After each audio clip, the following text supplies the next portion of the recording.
Here to talk about this and some of today's other big stories is Rafe Heydel-Mankoo, Senior Fellow at the New Culture Forum. Thanks for joining me, Rafe. Has Starmer misjudged the public mood on immigration? I mean, this is an extraordinary thing to say, isn't it? Interviewed by Laura Kunsberg at the weekend. So the government gets the Rwanda scheme going and it works. It sends the deterrent message and all the boats stop. When you get into power, Keir, what would you do? I'd reverse the Rwanda scheme, and so therefore, I assume, allow the boats to start crossing again. It's mad. It's a remarkable position. You know, we were all told that Keir Starmer understood the concerns and issues of the Red Wall, for example, and he wants to get their votes back. And we know from all the evidence, immigration is either the number one or the number two issue of priority for those very voters. It's a complete betrayal, and it explodes any hope people may have had that the Labour Party was going to be serious about getting into grips with immigration. Now, the one good thing he's got in this policy announcement we'll have later today is that he wants to actually speed up the processing of those who are already here. That's a good thing because we have a backlog of 140,000 people. The rate at which they're being processed is tiny, 1% only getting processed. And most scandalously, and I'm amazed that nobody in the media picks up on this, we approve 74% of all I pick up on it all the time. Yeah, whereas France remarkable. and Germany approves about 5%. Exactly, huge. Yeah, you know, we're being taken for fools. I'm sure you're not going to see any decline in that percentage of approvals under a Labour government than you have at the moment. But the reality is, you need to have a deterrent. Now, there are many problems with the Rwanda plan.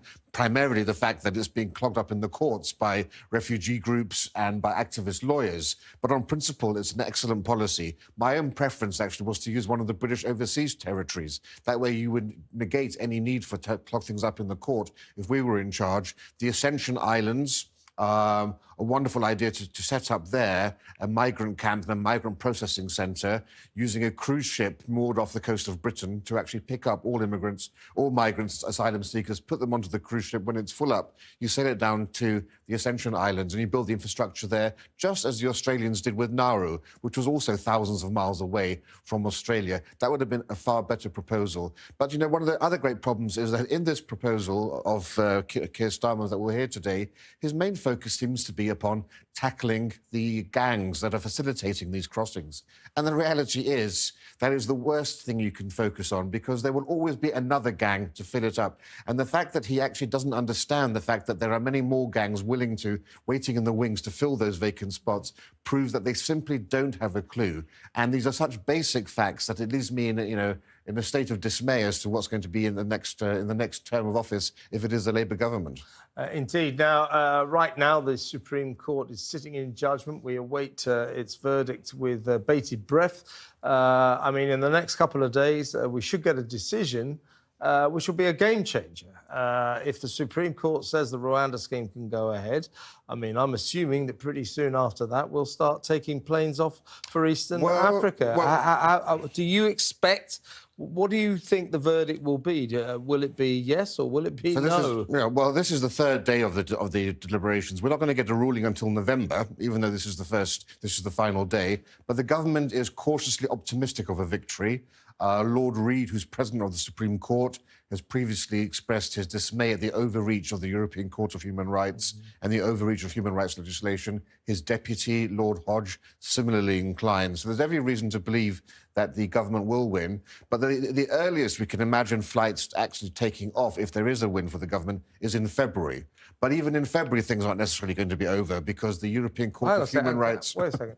If we get the Supreme Court decision in November, I mean, we're led to believe they'll make the decision this week, but no one in this country ever wants to do anything speedily, do they? They want to take ages in the political process. It's so slow. So anyway, they're going to make the decision this week. We'll find out in November. Why would we wait until February to take planes off? Why wouldn't they take off in November? Well, because there are various governmental reasons why that is to be. See, there you go. But they haven't explained to me. But what they've told me is February is the earliest. Perhaps they have to have hearings on each individuals. But even in February, the earliest date we have so far, the European Court could still impose an interim measure to halt those flights. Luckily, we have a trump card now because we now have this Illegal Migration Act that the government quite correctly brought in. So Suella Braverman can actually exempt us from that. But even that use of that is going to be challenged in the courts too.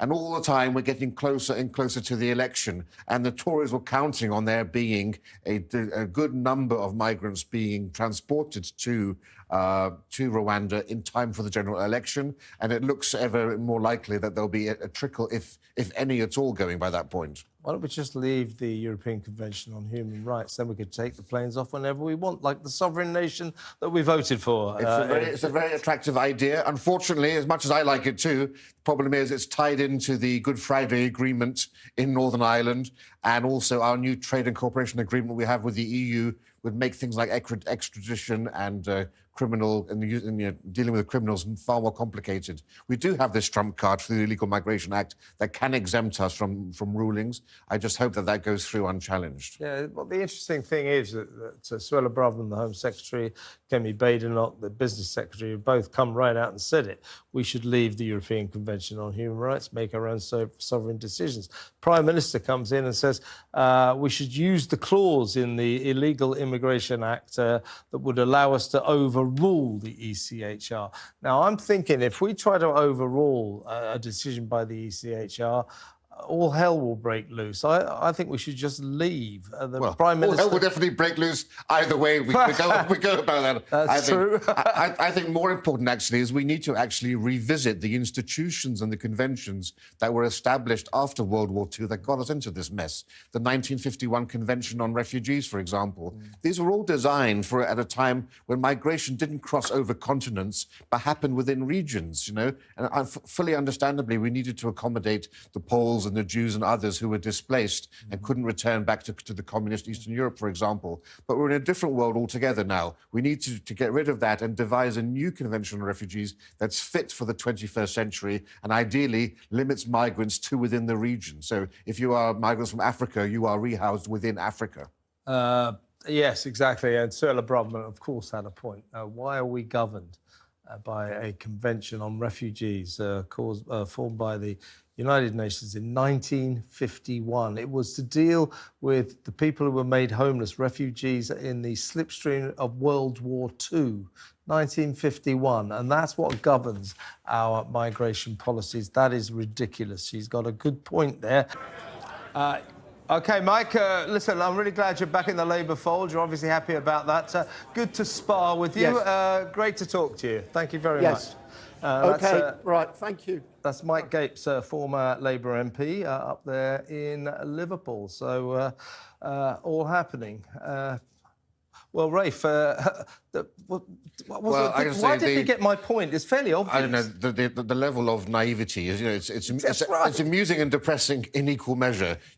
Everyone agrees you need to have a deterrent of some form, be it Rwanda, be it the Ascension Islands, something needs to be there, and you need to process them. But fighting gangs is absolutely the wrong thing because other gangs will replace them overnight. Absolutely. It's a complete nonsense, and any expert will tell you that. And the fact that the Labour Party can't appreciate that doesn't give you much hope for the future. What you really need to do is create a genuine hostile environment in this country, which makes immigrants realise, asylum seekers realise, stay in France, stay in Germany, stay anywhere rather than come here. Do what the Danes did. The Danes cut benefits by 50% coming over. If you come over to that country, you have nobody. We have 50,000 people in hotels. We need to have migrant camps housing all migrants so that they know. You know, my family who came over after the Second World War from Poland, my mother's cousins lived for years in a migrant camp. They got married in a migrant camp very happily, you know, and things have changed a lot since the 1950s in terms of living standards and so forth. You need to have strict policies, and also, most importantly, a French politician said recently, it's not rocket science,